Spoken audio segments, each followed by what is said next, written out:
Here's a number that should be impossible. Older Americans have the highest poverty rate of any age group in the country, higher than children, higher than working age adults. That's according to the Census Bureau's most complete measure of poverty, the one that counts medical bills and housing costs. 15% of Americans 65 and older are poor by that standard, more than 9 million people. And here's the strange part. This is happening in the one age group that already has guaranteed government income, guaranteed government health insurance, and 60 years of programs built specifically to protect it. So how do you end up old and poor in the richest country on earth? Follow the money, and it starts to make sense. Before the 1930s, being old and poor wasn't a policy problem. It was the default. If you couldn't work anymore, you lived with your children, or you lived on charity, or you ended up in a county poorhouse.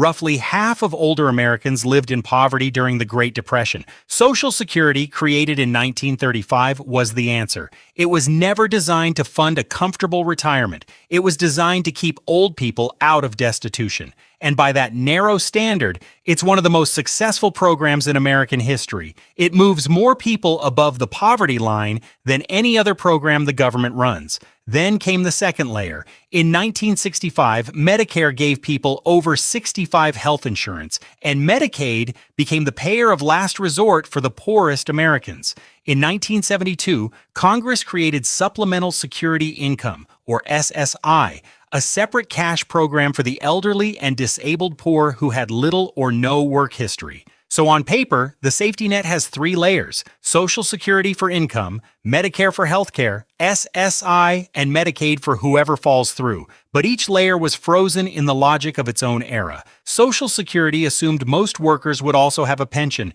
SSY's rules were written in the 70s and barely updated since.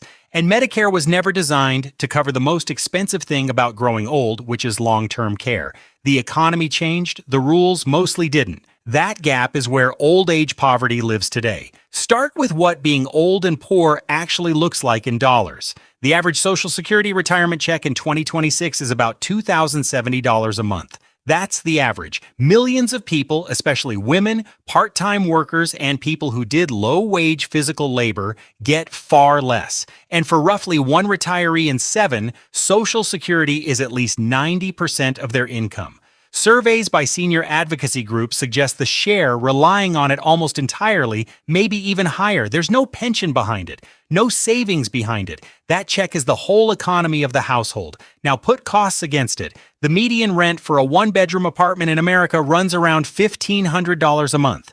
The standard Medicare Part B premium, which most people have deducted straight from their Social Security check, is about $203 a month in 2026. Add food, utilities, and prescription copays, and a $2,000 check is gone before the month is. For people who don't qualify for much Social Security at all, there's SSI. The maximum federal SSI payment in 2026 is $994 a month for an individual. That's roughly $12,000 a year. The federal poverty guideline for a single person is above $15,000. Read that again. The program created specifically for the elderly poor pays a maximum benefit that leaves you below the poverty line. And to even qualify for SSY, you can't have more than $2,000 in assets as an individual, $3,000 as a couple. Those limits were set decades ago and haven't been meaningfully updated since 1989. Adjusted for inflation, they've quietly shrunk year after year. Then there's the cost that breaks everyone, rich and poor alike: long-term care. A semi-private nursing home room now runs a national median of about $315 a day. That's roughly $115,000 a year. Assisted living is around $74,000 a year. Against a $2,000 monthly check, those numbers aren't a stretch. They're a different universe. To put it another way, 1 year in a shared nursing home room costs more than 4.5 years of the average retiree's entire Social Security income. And the typical nursing home stay isn't measured in weeks. For long-term residents, it's measured in years. So who's on the other side of these transactions? Because old age poverty isn't just an absence of money, it's also a market. Start with housing. The federal government funds a program called Section 202, which subsidizes apartments for very low-income seniors, capping rent at 30% of income. It works well. There just isn't enough of it. Waiting lists commonly run 2 to 5 years and in some cities much longer. Nationally, more than 2 million very low-income, older renter households spend over half their income on rent. When subsidized supply is scarce, poor seniors compete in the private rental market against everyone else, and landlords don't give senior discounts. One result, adults over 50 are now the fastest growing group experiencing homelessness in America. Roughly 146,000 people 55 and older were homeless on a single night in the most recent national count, and researchers project the elderly homeless population could triple by 2030. Next, healthcare. Poor seniors are the most valuable customers in American health insurance. People enrolled in both Medicare and Medicaid are called dual eligibles, and they're where the serious money is. They make up about 13% of Medicaid enrollment, but around 30% of Medicaid spending, roughly $240 billion a year. Private insurance companies noticed? Many now run special Medicare Advantage plans built specifically for dual eligibles, because the government pays higher rates to cover sicker, poorer patients. Whether those patients get better care for that money is a genuinely open question among researchers. What's not in question is that managing the poorest elderly Americans has become a growth business, then the nursing home industry.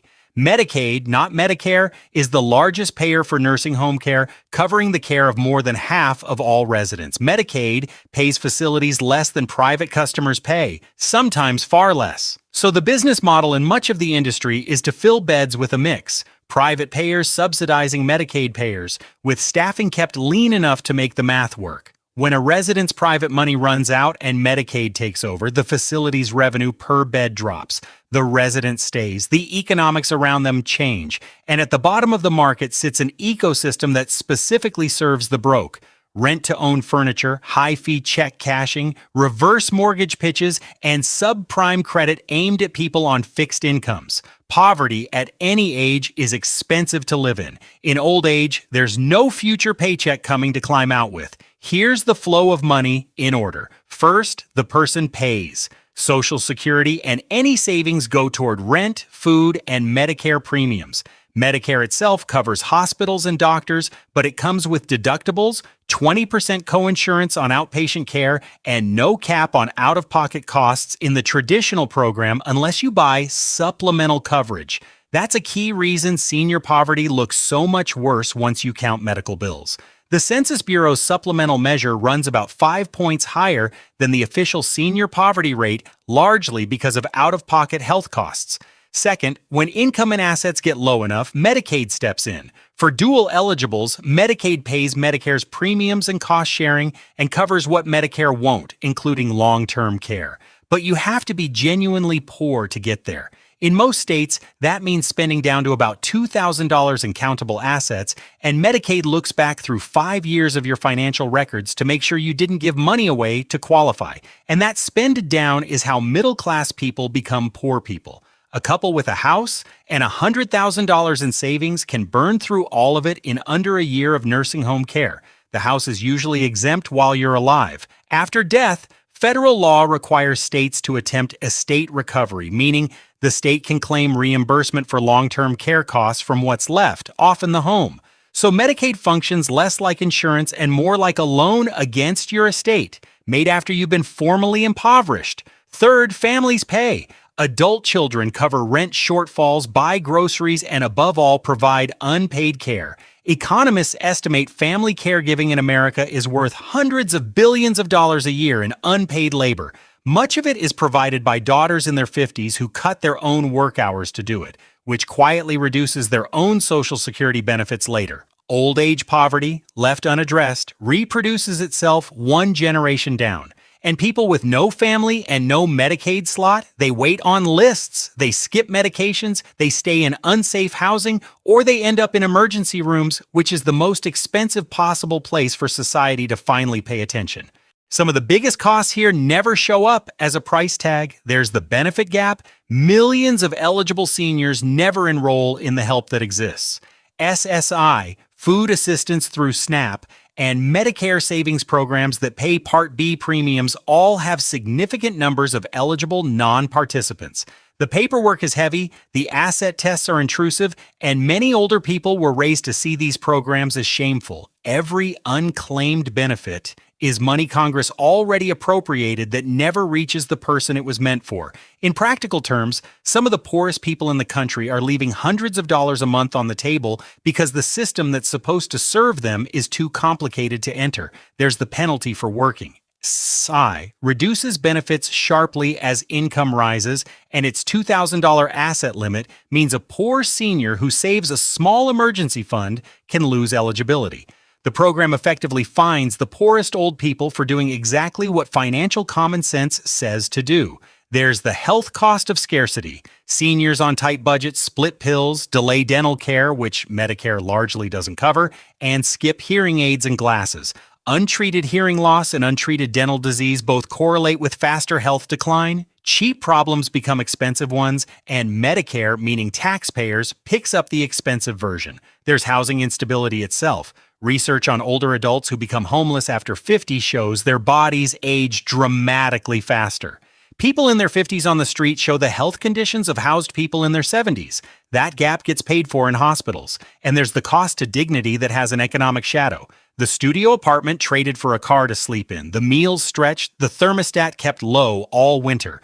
None of it appears in any federal budget. All of it is real spending, made in the currency of a person's remaining years. Why does the system work this way? Because America made a specific bet: protect the elderly from absolute destitution, but leave everything above that line to work history and personal savings. Social Security is earned, so it's politically untouchable, but it mirrors your wages. Low earners get low checks. SSI, the program for those without earnings, was built stingy on purpose, out of a fear that generous welfare would discourage work, and it's been allowed to erode because its recipients have no lobby. Medicare protects against illness, but not against needing help with daily living, because in 1965, that was assumed to be a family's job. Who benefits from the current arrangement? Taxpayers in the short run, because means testing with harsh limits keeps spending down.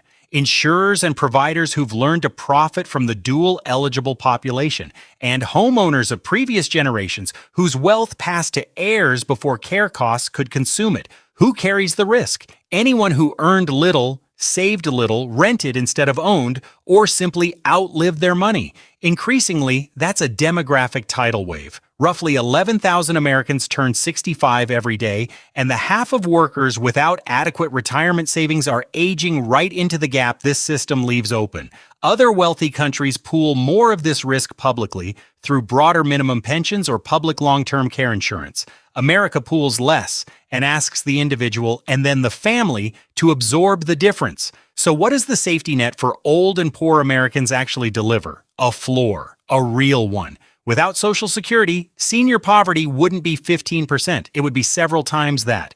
The floor exists and it holds, but the floor was set low on purpose and parts of it haven't been raised in decades. An SSI benefit below the poverty line, an asset limit frozen since 1989, a Medicare program with a hole exactly the size of long-term care, a housing program with a years-long line to get in. The result is a system that reliably prevents starvation and just as reliably manufactures a class of Americans who did nothing unusual, worked, rented, got old, got sick, and ended up poor anyway. The winners are the institutions that learn to run a business on top of that gap. The losers are counted in the poverty data every September. Here's what to remember. In America, old age isn't what makes you poor. Old age is when every economic gap in your life finally comes due, all at once with no time left to fix it. If this breakdown helped you see the system a little more clearly, a like helps other people find it, and subscribing means you won't miss the next one. Thanks for watching.